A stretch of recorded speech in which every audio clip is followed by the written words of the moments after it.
اس کی ایک لفظ میں اگر تشریح کرنا ہو یا اس کے متبادل کوئی ایک دوسرا لفظ بولنا ہو کہ اسلام کیا ہے، تو اس کا متبادل لفظ تزکیہ ہے۔ دین تزکیے کا نام ہے۔ اس کی آگے ایک فہرست بنائی جا سکتی ہے کہ دین سب سے پہلے تزکیہ کرتا ہے، صفائی کرتا ہے، پاک کرتا ہے آپ کے نظریے کو، آپ کے عقیدے کو، آپ کی سوچ کو۔ سوچ پاک ہونی چاہیے۔ اس کے بعد انسان کا جو جسم ہے اس کی طہارت ہے۔ پھر انسان جو کچھ کھا کے اس جسم کو بناتا ہے وہ پاک ہونا چاہیے، جس میں حلال و حرام کے احکام ہیں۔ اور اسی طرح اس کے بعد سب سے بڑا موضوع جو اسلام کا ہے وہ اس کے رویے کی تطہیر ہے، اس کے رویے کی پاکیزگی ہے، جسے اخلاقیات کہہ سکتے ہیں۔ یہ سارے کا سارا دین یہی ہے۔ انسان کی سوچ پاک ہو یعنی عقیدہ ٹھیک ہو، انسان کا جسم پاک ہو یعنی طہارت کا خیال رکھے، انسان کی خوراک پاک ہو یعنی حلال و حرام کی تمیز کرے، اور انسان کا رویہ پاک ہو یعنی اخلاقیات کا خیال رکھے۔ یہ پورا دین یہی ہے۔ آج ہمارا موضوع یہ صفائی ہے، تو آپ دیکھ لیں کہ نبی صلی اللہ علیہ وسلم نے اس بارے میں وہ حدیث ہمارے بچے کو یاد ہے، لیکن صرف لفظوں میں یاد ہے، عمل میں نہیں ہے۔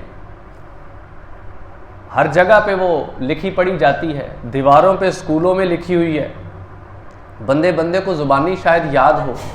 وہ صحیح مسلم کی حدیث نمبر 223 ہے۔ نبی علیہ الصلاۃ والسلام نے فرمایا کہ الطہور شطر الایمان، طہارت ایمان کا آدھا حصہ ہے، صفائی نصف ایمان ہے۔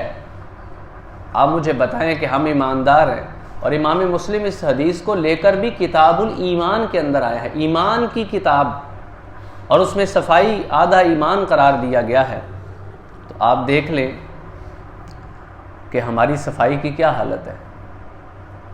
ابھی آپ یہاں سے اٹھ کے جب اپنے گھر جائیں گے تو آپ اپنے گھر تک راستے میں جہاں سے آپ گزر کے آئے ہیں یا جائیں گے، آپ دیکھ لیں ان راستوں کی کیا حالت ہے۔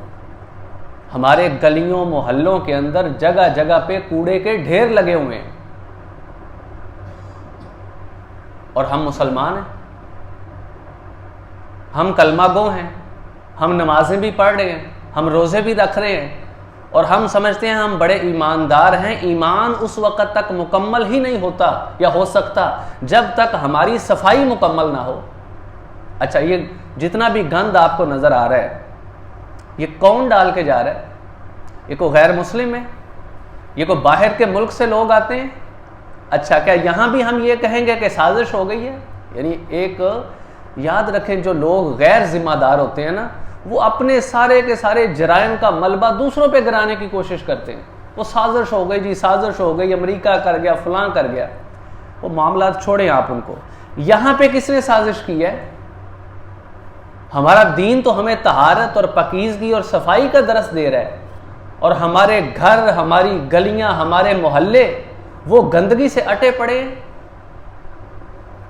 یہ پرسوں کی بات ہے، میں ادھر سے گزر رہا تھا صبح اسکول جاتے ہوئے، یہ پیچھے جو پیر میٹھا روڈ ہے، تو وہاں پہ دو لوگ بیچارے وہ اسی بات پہ تذکرہ کر رہے تھے کہ ان لوگوں کو کیا ہم سمجھائیں، یہ سارا جو سڑک کے اوپر جو ہے وہ گند پھینک دیتے ہیں۔ حالانکہ آپ جانتے ہیں کہ جگہ جگہ پہ اب تو ہم پھر وہی بات، ساری باتوں کا ملبہ گورنمنٹ پہ گرا دیں گے۔ اب گورنمنٹ نے تو وہ جگہ جگہ پہ وہ کنٹینر رکھوائے ہوئے ہیں کہ بھئی اللہ کے بندو اس میں کوڑا ڈالو۔ آپ جا کے دیکھیں، وہ ہو سکتا ہے آدھا ہو یا خالی ہو، سارا گند اس کے آس پاس بکھرا پڑا ہوا ہے۔ یعنی یہ چیز ہمیں، اب یہ گورنمنٹ آ کے وہاں پہ کیا بندہ بھی کھڑا کر دے بھئی آپ اس کے اندر پھینکے، اتنی عقل ہمیں نہیں ہے۔ یہ نبی صلی اللہ علیہ وسلم کی حدیث کہاں جائے گی کہ صفائی آدھا ایمان ہے؟ اور ایسی ایسی جگہ آپ دیکھیں گے کہ وہاں سے انسان گزر نہیں سکتا. 10 فٹ 20 فٹ لمبے چوڑے 25 فٹ راستے ہیں, وہ سارے کے سارے آدھے سے زیادہ جو ہے نا ہم نے گند سے بھر دیے ہوئے. سڑک پہ ہم جائیں گے, کچھ چیزیں کھائیں گے, ایسے ہی پھینک دیں گے, نہیں سوچیں گے کہ یہ اٹھانی کس نے ہے, یہ میرا ریپر, یہ چھلکا اور یہ جو جتنی بھی میں نے یہ چیز پھینکی ہے, یہ اس کی صفائی کا کس نے خیال کرنا ہے. کوئی یاد رکھے اس طرح نہیں ہوتا کہ کوئی بندہ پورے ملک کی کسی میں صفائی ہوتی ہو. ہر شخص اپنی اس میں ذمہ داری کا مظاہرہ کرتا ہے اور خود صفائی کا خیال رکھتا ہے. یعنی ہم سمجھتے ہیں ہم پھینک دیں گے اور کوئی صفائی کرے گا, کسی نے نہیں کرنی. ہمارا راستہ ہے, ہم نے خود گندا کیا ہوا. تو لہٰذا راستوں کی صفائی کا بالخصوص ہمیں اپنے بچوں کو بھی سمجھانا چاہیے چھوٹے درجے سے ہی کہ بیٹا گلی میں راستے میں کوئی چیز نہیں پھینکنی, وہاں پہ کوئی جگہ بنی ہے, کوئی ڈسٹ بن پڑی ہے, کوئی کنٹینر پڑا ہے, اس طرح کی وہاں پہ جا کے پھینکیں آپ. اور اس کے بعد گھروں کے اندر آپ دیکھ لیں کہ ہمارے گھروں کی صفائی کی بھی کیا حالت ہے. لہٰذا یہ شروع کہاں سے ہوتی ہے؟ یہ شروع یاد رکھیں اپنی ذات سے ہوتی ہے. یعنی اپنی ذات سے مراد سب سے پہلے اپنے جسم کی صفائی. آپ دیکھیں کہ نبی علیہ الصلوۃ والسلام نے جسم کی صفائی کے حوالے سے کیا کیا ہدایات دی ہیں. اس میں دانتوں سے دیکھ لیں کہ دانتوں کی صفائی کے بارے میں آپ نے فرمایا, صحیح بخاری کی حدیث ہے, کتاب الجمعہ ہے, کتاب نمبر 11 ہے, حدیث نمبر 887 ہے. فرمایا کہ لولا ان اشق علی امتی لامرتهم بالسواک مع کل صلاۃ, کہ اگر مجھے اپنی امت پہ مشقت کا, تکلیف کا, بوجھ کا ڈر نہ ہوتا تو میں ہر نماز کے ساتھ مسواک کو لازم قرار دے دیتا. یعنی ہر دفعہ جب نماز پڑھو نا دانت صاف کر کے آؤ. اچھا ہمارے کئی لوگ ہیں کئی کے دن تک دانت ہی نہیں صاف کرتے. مسواک دانت کی صفائی کا ایک آلہ ہے نا, مطلب اس زمانے میں مسواک سے ہوتی تھی, آج بھی کر لیں تو اچھی بات ہے, نہیں کر سکتے تو ہمارے یہاں بڑی اس میں متبادل چیزیں نکل آئی ہیں صفائی کی. دانتوں کی صفائی فرمایا میں مشقت کا خیال نہ کرتا تو ہر نماز کے ساتھ یہ لازم قرار دے دیتا. اپنے بچوں کو روزانہ یہ سکھانا چاہیے اور خود بھی کہ بھئی کم از کم 2 دفعہ تو لازمی دانت صاف کریں. ہم دانت نہیں صاف کرتے. دنیا میں اتنی بیماریاں, اب آپ کسی ہاسپٹل میں جا کے دیکھیں چھوٹے چھوٹے بچوں کے دانت نکل رہے ہیں, مطلب وہ دانت نکالے جا رہے ہیں, صفائی کا خیال ہی نہیں. دانتوں کی صفائی. پھر اس کے بعد جسم کی طہارت میں دیکھ لیں, روزانہ 5 مرتبہ جو نماز فرض کی گئی ہے تو کہا گیا اس وقت تک تم اپنے اللہ کی بارگاہ میں کھڑے نہیں ہو سکتے جب تک اپنے جسم کی صفائی نہ کر لو, جسے وضو کہتے ہیں. یعنی وضو کیا ہے؟ ہم ہاتھ دھوتے ہیں. وضو کیا ہے؟ ہم منہ کا جو ہے نا وہ کلی کرتے ہیں, صفائی کرتے ہیں. ہم چہرہ دھوتے ہیں, ہم بازو دھوتے ہیں. اور سر نہیں دھو سکتے, بار بار مشقت تھی نا, تو کہا کہ سر نہیں دھو سکتے تو کم از کم تم اس طرح کا اظہار کرو کہ علامت ظاہر کی جائے. یعنی علامتی صفائی جسے کہتے ہیں, تمثیل کے انداز میں تم سر پہ گیلے ہاتھ مار لو, جسے ہم مسح بولتے ہیں, کہ مسح کرو تاکہ تمہارے ذہن میں یہ خیال رہے کہ میں نے اس کی بھی صفائی کا خیال رکھنا ہے. مشقت کی وجہ سے مسح اس کو کر دیا, یعنی مسح کر لو. مسح کیا ہے کبھی سوچا ہم نے؟ یعنی سر کا ہم ایسے ہاتھ پھیر لیتے ہیں بس, یہ بھی اصل میں ایک علامتی صفائی ہے کہ ایک بندہ مومن کے ذہن میں یہ بات رہے کہ یہ میری جسم کی صفائی کے واضح حصے ہیں, ان کی صفائی کا خیال رکھنا ہے. پھر پاؤں دھوتے ہیں 5 مرتبہ دن میں. اچھا اس کے بعد پھر ہر ہفتے, ٹھیک ہے, 1 ہفتے کے بعد کہا کہ تم اپنے پورے جسم کی صفائی کرو گے, جسے ہم غسل بولتے ہیں. نمازوں میں صفائی 5 مرتبہ ڈیلی. پھر 1 ہفتے کے بعد پورے جسم کا غسل, جس کے بارے میں فرمایا کہ غسل الجمعۃ واجب علی کل محتلم, کہ ہر بالغ شخص پر ہفتے میں 1 دفعہ جمعے کے دن غسل کرنا ضروری ہے, جان بوجھ کے اسے ترک نہ کرے. اس میں صفائی ہے. اس کے بعد پھر خواتین کے معاملات میں دیکھ لیں, وہاں بھی جب وہ ایام سے فارغ ہوتی ہیں تو وہ پاک ہو جاتی ہیں. یہ قرآن مجید کا سورۃ البقرہ میں جہاں یہ مسئلہ بیان ہوا, پاک ہو جاتی ہیں, لیکن پاک ہونے کے باوجود انہیں الگ سے طہارت کا اہتمام کرنے کا وہ کہا گیا ہے, جسے غسل بولتے ہیں. یعنی یہ دین دیکھیں جگہ جگہ پہ صفائی کا خیال کرنے کا ہمیں کہتے ہیں. پھر ناخنوں میں آپ دیکھ لیں, ناخنوں کی صفائی, زیر ناف بالوں کی صفائی, زیر بغل بالوں کی صفائی, یہ ساری طہارت ہے, پاکیزگی ہے.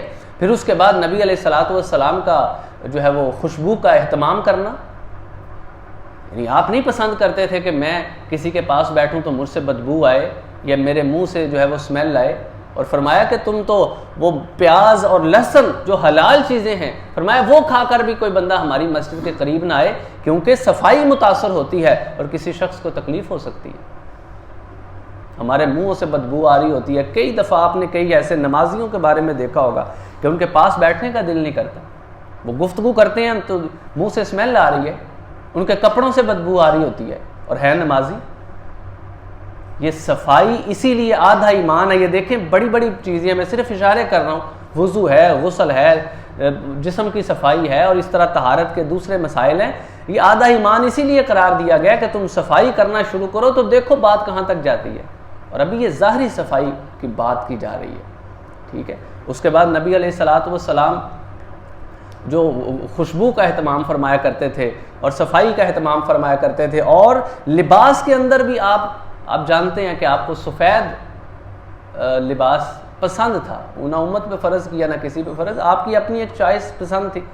اب آپ دیکھیں سفید کا کیا ہوگا، سفید کپڑے آپ ایک ہفتہ نہیں پہن کے رکھ سکتے، ایسے ہی ہے نا، ایک دن پہنے کے دوسرے دن آپ کو بدلنے پڑیں گے، کیونکہ اس کے اوپر ظاہر ہے مٹی داغ وہ بڑا نمایاں ہوتا ہے، اور کوئی کلر والے کپڑے ہوں، کوئی رنگدار ہوں، وہ ہفتہ ہفتہ بھی پہنے جا سکتے ہیں۔ آپ نہیں چاہتے تھے، آپ انتہائی حساس تھے صفائی کے بارے میں، کہ وہ ذرا سا بھی کوئی معاملہ ہوا فوراً جا کے آپ اس کو ٹھیک کیا کرتے تھے۔ ہمارے یہاں پہ جو شخص گندہ ترین ہوتا ہے ہم اسے بزرگ سمجھتے ہیں، جس نے نہ کبھی نماز پڑھی ہے، جس کے بال جو ہے نا مٹی سے اٹے پڑے ہیں، وہ کسی سڑک پہ جو ہے نا وہ کسی روڑی کے اوپر پڑا ہوا ہے، اور ہم کہتے ہیں یہ فلاں سرکار ہیں۔ دین صفائی کا نام ہے، صفائی کے بغیر کوئی دین نہیں ہے، اور نہ کوئی شخص دین، وہ پاگل ہو سکتا ہے، وہ کوئی ملنگ ہو سکتا ہے، وہ دیندار نہیں ہو سکتا، کیونکہ دین صفائی، طہارت اور پاکیزگی کا نام ہے۔ نبی علیہ الصلوۃ والسلام، قرآن مجید کی آیت سورۃ توبہ کی آیت نمبر 108، یہ تو نازل ہی کن کے لیے ہوئی کہ مسلمان صحابہ انصار میں سے کچھ ایسے لوگ تھے، اللہ تعالیٰ فرماتے ہیں فیہ رجال یحبون ان یتطہروا، کہ اس میں کچھ ایسے لوگ ہیں وہ یہ پسند کرتے ہیں یتطہروا، کہ وہ پاک صاف رہیں، اور واللہ یحب المطہرین، یاد رکھو اللہ بھی پاک اور صاف لوگوں کو ہی پسند کرتا ہے، گندے لوگوں کو اللہ پسند نہیں کرتا۔ تو ان کے بارے میں حدیث میں آتا ہے، سنن ترمذی کی حدیث ہے 3383 ہے، کہ ان لوگوں کا جب طریقہ دیکھا گیا کہ وہ کون سی طہارت کا اہتمام کرتے ہیں، تو پتہ چلا کہ وہ لوگ ہیں کہ یستنجون بالماء، کہ وہ پانی کے ساتھ استنجا کرتے تھے۔ مطلب آپ جانتے ہیں کہ چند سال پہلے تک ہمارے اپنے اسی علاقے کے اندر بھی لوگ طہارت قضائے حاجت، گھروں میں واش روم نہیں ہوتے تھے، لوگ باہر جاتے تھے کھیتوں کے اندر، تو کھیتوں میں عام طور پر طہارت کے لیے کیا ہوتا تھا، مطلب وہ کتاب الطہارت پڑھ کے دیکھیں حدیث میں بھی، اور یہی مسئلہ بیان ہوا ہے کہ مٹی سے طہارت، وہاں پہ وہ کیا کرتے تھے کہ مٹی کے ڈھیلوں سے وہ استنجا کرتے تھے، عربوں میں بھی ایسے ہی تھا۔ اچھا وہاں پہ تو ظاہر ہے پانی کی قلت بھی تھی، اور یہ مسئلہ اور اس طرح تھا کہ لوگ مٹی سے استنجا کر لیتے تھے، ہو بھی جاتا ہے، مسئلہ نہیں ہے، لیکن عربوں کے اندر بھی اس پانی کی قلت کے باوجود اس زمانے میں آج سے 1450 سال پہلے کچھ لوگ ایسے تھے، خود رسول اللہ صلی اللہ علیہ وسلم بھی اس کا اہتمام فرمایا کرتے تھے کہ وہ طہارت مٹی کے ساتھ ساتھ یا مٹی کے علاوہ پانی کے ساتھ استنجا کرتے تھے۔ آپ جانتے ہیں پانی سے صفائی ذرا زیادہ اچھی ہوتی ہے، تو وہ لوگ جو پانی سے استنجا کرتے تھے، آج کل تو ظاہر ہے ہر جگہ پہ پانی ہے، آرام سکون سے میسر ہے، وہ پانی سے جو استنجا کرتے تھے ان کے بارے میں اللہ نے یہ آیت نازل فرمائی کہ یہ وہ لوگ ہیں جو طہارت کے بارے میں انتہائی حساس ہیں، اس کا خیال رکھتے ہیں، اور اللہ بھی پاکیزہ اور پاک صاف لوگوں کو پسند کرتا ہے۔ لہٰذا میرے محترم بھائیوں، عزیز دوستو، صفائی کا خیال رکھیں، اپنے گھروں کی صفائی کریں، اپنی گلیوں محلوں کی صفائی کا خیال رکھیں، اپنے جسموں کی صفائی کا خیال رکھیں، اپنے دانتوں کی صفائی، اپنے ناخنوں کی صفائی، اپنے بالوں کی صفائی، اور اسی طرح اپنے پورے محلے کے اندر لوگوں کو ترغیب دلائیں، بھئی کیا گند ڈالا ہوا ہے، یہ کیا کر رہے ہیں۔ اس کے لیے آپ اپنے محلے کی سطح پہ اگر آپ کا کوئی حلقہ احباب ہے، کوئی اثر و رسوخ ہے، ان کی کوئی چھوٹی سی میٹنگ بلا کے، کوئی چھوٹا سا کوئی پروگرام رکھ کے ان کو توجہ دلا سکتے ہیں کہ بھائی یہ باہر سے کسی نے نہیں آنا، یہ ہم نے خود ہی کرنا ہے۔ اپنے گھر والوں کو آپ سمجھا سکتے ہیں، ڈسٹ بن اپنے گھروں میں رکھیے، اپنے کمروں میں رکھیے، اپنے بچوں سے ان کو یہ ترغیب دلائیے کہ بیٹا کاغذ نیچے نہیں پھینکنا۔ گھروں میں بیچاری خواتین وہ صفائی کرتی رہتی ہیں، ادھر سے بچے پھر گند ڈال دیتے ہیں۔ ان کو بچوں کو سمجھائیں کہ بیٹا صفائی کا خیال رکھنا ہے، دین صفائی کا نام ہے، صفائی نصف ایمان ہے۔ اور اسی طرح غسل کے بارے میں اور دیگر چیزوں کے بارے میں ان کا خیال رکھیں۔ اللہ تعالی ہمیں پاک صاف لوگوں